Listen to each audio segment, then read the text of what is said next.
Ce soir, au téléjournal, un coup d'œil sur la Corée du Nord qui est encore sous le régime de dictature de Kim Jong-un.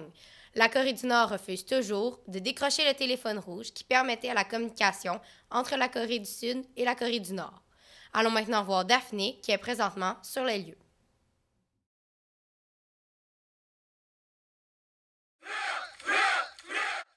C'était mardi, le 12 février 2013, que la Corée du Nord organisait des essais nucléaires. Cet essai a lieu dans le nord-est du pays, ce qui a créé un séisme et permis à la Corée du Sud de le détecter. Cet essai franchissait une nouvelle étape pour la Corée du Nord en vue du développement d'une ogive qui sera assez petite pour être placée sur un missile ayant la capacité de frapper les États-Unis. Le principe du téléphone rouge entre la Corée du Nord et la Corée du Sud ne fonctionne plus, car la ligne qui a été instaurée en 1972 entre ces deux pays a été désactivée le 11 mars 2013 par la Corée du Nord. La Corée du Nord ne répond plus au téléphone rouge qui est supposé être vérifié à chaque jour.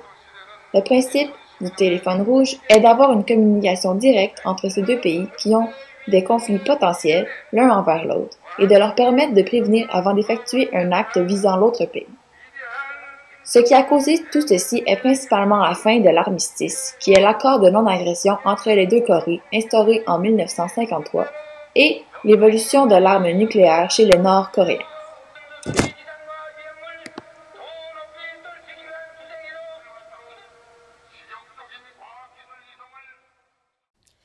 Dans quelques instants, une entrevue spéciale avec Psy, le fameux chanteur de Oppa Gangnam Style, qui nous explique son point de vue sur la situation.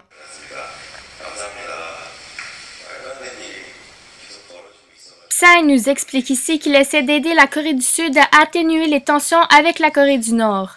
Il espère faire de tout son possible pour les aider. C'était le téléjournal du soir. Camille Mondor, Radio-Canada, Montréal.